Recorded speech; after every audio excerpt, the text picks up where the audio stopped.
एक घर में खुशियों का माहौल था क्योंकि उस घर में शादी होने वाली थी। परिवार के जो लोग थे शादी से एक दिन पहले व्रत जगा करते हैं। परिवार के लोग नाच रहे थे, गा रहे थे, यानी कि दो बहनों की शादी होने वाली थी। उन दो बहनों की रस्म की जाती है और जैसे अगला दिन आता है, यानी कि अगले दिन कुछ ही घंटों में बारात आने वाली थी।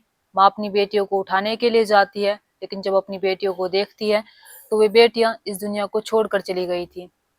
और जैसे ये सारी चीजें गांव के लोगों को पता चलती है तो वाकई में गांव के लोगों को यकीन नहीं होता है कि एक घर में जिसमें खुशियां का माहौल चल रहा था और जिसमें बारात आने वाली थी कुछ ही घंटों में, वहां पर दो लड़कियों के साथ ऐसा कैसे हो सकता है।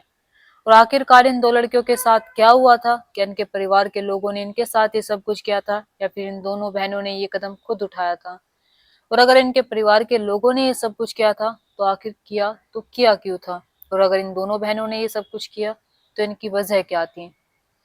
अब जैसे ये सारी चीजें सोशल मीडिया पर वायरल होने लगती है, गांव के लोगों को पता चलने लगता है, तो वाकई में किसी को यकीन नहीं होता है जब इस घटना का खुलासा होता है।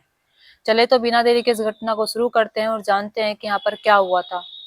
नमस्कार, आदाब, सत श्री अकाल, हर हर महादेव। मेरा नाम रूपा है और आज की ये घटना राजस्थान प्रदेश के जोधपुर का एक थाना लगता है, सूरगा सागर थाना, और इसी के अंतर्गत एक गांव आता है पढ़ाई और मड़ाई। मड़ाई के गांव में ही, यानी कि 20 फरवरी सन 2026 को परिवार के लोग बड़े ही खुश थे एक परिवार में, क्योंकि अगले दिन 21 फरवरी सन 2026 को दो बहनों की बारात आने वाली थी, जिनमें से एक लड़की का नाम शोभा है। शोभा की उम्र 25 साल है। शोभा की छोटी बहन जिसकी उम्र 23 साल है और जिसका नाम विमला है।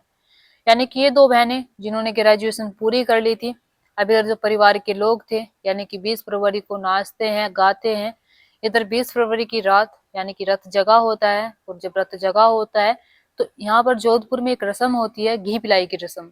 यानी कि उन दोनों बेटियों को घी पिलाया जाता है। घी पिलाने के बाद परिवार के लोग खूब मजे करते हैं, खूब नाचते हैं, गाते हैं। सभी शादियों में ऐसा होता है।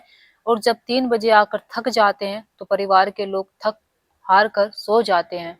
अब ये दोनों बहनें भी जाकर सो जाती हैं, और जैसे सोती हैं, जैसे अगला दिन आता है 21 फरवरी का, तो जो माँ है उसे पता था कि जो बारात है वो 10 या 11 बजे तक आ जाएगी, क्योंकि बारात को दोबारा लौटना भी होता है। इसलिए माँ अपनी बेटियों को उठाने के लिए जाती है, जिससे कि वो पार्लर चली जाए। और जैसे बेटियों को उठाने के लिए जाती है तो वो देखती है कि जो बेटियां हैं वो चारपाई से नीचे पड़ी हुई है। अब जैसे अपनी बेटियों को चारपाई से नीचे पड़े हुए देखती है, उनकी सांसें चेक करती है तो थोड़ी बहुत सांसें चल रही थी। तभी माँ की चीख निकल उठती है। माँ जैसे ही चीखती है तो परिवार के सभी लोग वहां पर आ जाते हैं, और आ जाने के बाद आनन फानन में उन दोनों बहनों को हॉस्पिटल ले जाया जाता है। और जब आनन फानन में हॉस्पिटल ले जाते हैं तो वहां पर जाकर पता चलता है कि ये दोनों बहनें इस दुनिया को छोड़कर चली गई। अब जो परिवार के लोग हैं डॉक्टर साहब से पूछते हैं कि डॉक्टर साहब हमारी बेटियों के साथ क्या हुआ? तभी डॉक्टर साहब कहते हैं कि इन्होंने कुछ जहरीली चीज खाई है। आप बताइए इन्होंने लास्ट टाइम क्या खाया था?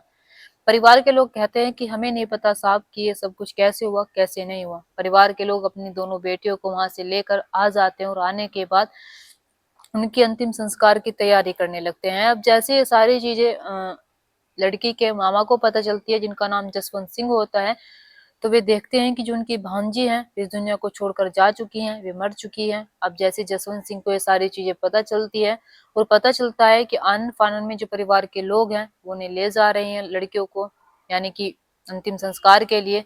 तभी जो मामा है वो पुलिस को इन्फॉर्म करता है, पुलिस वालों से कहता है कि जो मेरी भांजी है उन्हें रोकिए, उनको साथ कुछ गलत हुआ है और आप कुछ करिए साहब। अब पुलिस वाले जैसे ही सारी बातें सुनते हैं तभी जसवंत सिंह के कहने पर वे मड़ाई गांव जाते हैं, और गांव में जाने के बाद उन दोनों लड़कियों को अपने कब्जे में लेते हैं पुलिस वाले, और उन्हें पीएम के लिए भेज देते हैं। अब इधर परिवार के लोगों से पूछताछ की जाती है तो परिवार के लोग कहते हैं कि साहब हम अपनी बेटी के साथ ऐसा क्यों करेंगे, जिनकी शादी होने वाली थी और हम बड़े ही खुश थे, हमारी बेटियां भी खुश थी, लेकिन ना जाने ये सब कुछ कैसे हुआ, कैसे नहीं हुआ, हम कुछ भी नहीं जानते इसके बारे में। अब जैसे परिवार के लोग पुलिस वालों से ये सारी बातें कहने लगते हैं, तभी जो लड़कियों के मामा थे, यानी कि जिनका नाम जसवंत सिंह है, वे बताते हैं कि साहब उनके साथ जो कहानी हुई है मैं आपको बताता हूँ। पुलिस वाले जब उनसे पूछते हैं तो बताते हैं जसवंत कि कुछ महीने पहले शोभा और विमला एक लड़के से प्यार करती थी। लड़का जो था, दोनों भाई थे, यानी कि दो एक घर में थे, और दोनों भाई जो थे वे एक जगह लगती है गांव लगता है, गांव भीनमाल। भीनमाल गांव के रहने वाले थे। अब जैसे भीनमाल गांव के वे दोनों लड़के रहने वाले थे, उनसे दोनों लड़कियां प्यार करती थी, उनके साथ शादी करना चाहती थी। अब अपने घर वालों से बात करती है, क्योंकि लड़के अच्छे थे, अच्छे घराने से थे। जो लड़के होते हैं वे भी अपने घर में बात करते हैं, यानी कि ये दोनों एक दूसरे से प्यार करते थे। यानी कि 4 लोग, शोभा, विमला उन दोनों भाइयों से प्यार करती थी, वे दोनों भाई भी इनसे प्यार करते थे। और इनसे प्यार करने के बाद घर वाले भी मान जाते हैं, शोभा के घर वाले भी मान जाते हैं, उन लड़कों के घर वाले भी मान जाते हैं। लेकिन शादी के कुछ दिन पहले, यानी कि शादी की तय डेट तय होने से पहले, जो लड़की के चाचा हैं वे इन दोनों परिवारों में लड़ाई करवा देते हैं। और जब लड़ाई करवा देते हैं तो इन दोनों परिवार के रिश्ते टूट जाते हैं। और रिश्ते टूट जाने के बाद जो शोभा के घर वाले हैं, शोभा के माँ बाप हैं, वे मना कर देते हैं शादी करने के लिए। इधर लड़के के घर वाले भी मना कर देते हैं।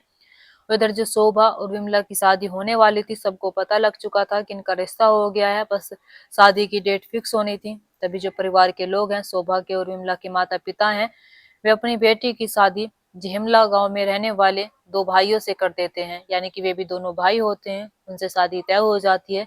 21 फरवरी को शादी होने वाली थी, लेकिन जो शोभा और विमला है वे शादी के लिए मना कर देती हैं। वे कहती हैं कि मम्मी पापा हमें शादी नहीं करनी है, और हम उनसे प्यार नहीं करते, हम जिनसे प्यार करते थे वो अब हमारे साथ शादी नहीं कर रहे हैं, उन्होंने रिश्ता तोड़ दिया है, अभी हम शादी नहीं करना चाहते हैं। लेकिन जो परिवार के लोग हैं वे जबरदस्ती उनकी शादी तय कर देते हैं। और जब जबरदस्ती शादी तय कर देते हैं, तभी लड़कियां कहती हैं कि मम्मी पापा हम भाग भी नहीं सकते हैं, हम भाग कर आपका नाम खराब नहीं करना चाहते हैं, और अगर हम भाग गए तो आपकी पूरे गांव में बेइज्जती हो जाएगी। हम नहीं चाहते कि हमारे माँ बाप की बेइज्जती हो, और हम आपसे फिर से कह रहे हैं कि हम शादी नहीं करना चाहते, और अगर हमारे साथ आप जबरदस्ती करेंगे तो हम इस दुनिया को छोड़कर चले जाएंगे, और हम यहाँ से खुशी खुशी चले जाएंगे। माँ बाप जो अपनी बेटियों पर ध्यान नहीं देते हैं, वे सोचने लगते हैं कि बेटियां हैं, ऐसे ही कह रही हैं, जवान हैं और शादी की उम्र है, वे जानती हैं कि उनके लिए क्या अच्छा है। लेकिन जो शोभा और विमला है, वे उन 2 लड़कों से इतना प्यार करती थी कि वे अपने माँ बाप को हर कोशिश करती है, नामुमकिन से मुमकिन कोशिश करती है मनाने के लिए। लेकिन जो मम्मी पापा है वे तैयार ही नहीं होते हैं उस रिश्ते को छोड़ने के लिए। वे शादी तय भी कर देते हैं, और शादियों की जो सारी रस्में होती है वो भी शुरू कर देते हैं। लड़कियां शोभा और विमला सिर्फ गांव वालों को दिखा रही थी, मोहल्ले वालों को दिखा रही थी, घर में जो रिश्तेदार आए हुए थे उन्हें दिखा रही थी कि वे खुश हैं, लेकिन अंदर ही अंदर शोभा और विमला खुश नहीं थे। उन्होंने प्लान बना लिया था कि अगर उनके माँ बाप नहीं मानेंगे तो वे इस दुनिया को छोड़कर चली जाएंगी, और वे बिल्कुल भी उन 2 लड़कों से शादी नहीं करेगी जिनसे उनके माँ बाप शादी तय कर देते हैं। और ऐसा ही होता है। 20 फरवरी सन 2026 को शायद रस्म हुई थी, रस्म होने के बाद ये दोनों बहनें ये कदम उठा लेती है। अब जैसे पुलिस वाले सारी बातें सुनते हैं तो वाकई में पुलिस वालों को यकीन नहीं होता है कि उन दोनों बहनों ने ये कदम सिर्फ और सिर्फ इसलिए उठा लिया क्योंकि जो उसके माँ बाप थे वो उनकी शादी दूसरी जगह कर रहे थे, जबकि वे किसी और लड़के से प्यार करती थी। लेकिन दोस्तों, यहाँ पर सबसे ज्यादा सोचने वाली बात यह है कि जब उन दोनों लड़कों से दोनों लड़कियों की शादी तय हो गई थी, तो आखिरकार जो उसके चाचा थे लड़कियों के, उन्होंने ऐसा क्यों किया? उन्होंने क्यों उन दोनों लड़कियों की जिंदगी बर्बाद कर दी? सबसे ज्यादा अगर कसूरवार यहाँ पर हम किसी को मानते हैं तो वे उसके चाचा हैं। अगर चाचा ऐसा ना करते, जसवंत सिंह के यानी के हिसाब से, अगर चाचा नहीं उन दोनों परिवारों में लड़ाई करवाते तो वाकई में जो शोभा और विमला है उनकी शादी खुशी खुशी हो जाती, और आज खुशी खुशी वो उन दोनों लड़कों के साथ रह रही होती। दोस्तों, आप क्या कहना चाहेंगे इस घटना के बारे में, और आप क्या कहना चाहेंगे शोभा और विमला के बारे में? क्या शोभा और विमला ने ऐसा कदम उठाकर सही किया, या फिर शोभा और विमला को अपने माता पिता के कहे अनुसार शादी कर लेनी चाहिए थी, या फिर उनकी शादी उन्हीं 2 लड़कों से करवानी चाहिए थी जिनसे वे प्यार करते थे? या फिर जो परिवार के लोग हैं उन्हें समझना चाहिए था, उन्हें देखना चाहिए था कि जो हमारी बेटी है, जब हमसे कह रही हैं कि वो शादी नहीं करेंगी, वे यहाँ से दूर चली जाएंगी, अगर वे 2 लड़कियां चाहती यानी कि शोभा और विमला, तो शायद वो उनसे भागकर भी शादी कर सकती थी। लेकिन परिवार के इज्जत की खातिर, माँ बाप की इज्जत की खातिर, वे दोनों बहनें इस दुनिया को छोड़कर चली जाती हैं। जब इन्होंने इस दुनिया को छोड़ा होगा तो वाकई में इन पर क्या बीती होगी, इनके मन में कितने सवाल चल रहे होंगे, और क्या क्या इनके मन में घूम रहा होगा, और क्या सोचकर इन्होंने ये कदम उठाया। अगर इन्हें शादी नहीं करनी थी तो साफ साफ मना कर देते, अपने परिवार के खिलाफ चली जाती, पर शादी मत करती, ना ही गलत कदम उठाती, और ना ही उन 2 लड़कों के साथ भागकर शादी करती। इससे परिवार की इज्जत भी बनी रहती, और शायद आज ये दोनों बहनें इस दुनिया को छोड़कर भी ना जाती। दोस्तों प्लीज आप अपनी राय कमेंट बॉक्स में कमेंट करके जरूर बताना, और आप मेरी वीडियो कहाँ से देखते हैं आप ये भी कमेंट बॉक्स में कमेंट करके जरूर बताना, और अपने गांव और शहर का नाम लिखकर जाना अपने नाम के साथ। दोस्तों इस कहानी और घटना को सुनाने का मकसद मेरा आपका दिल दुखाना नहीं था, आपको परेशान करना नहीं था, आपको घटना के बारे में बताना था, आपको सचेत करना था। आप अपने परिवार के साथ खुश रहिए। नमस्कार।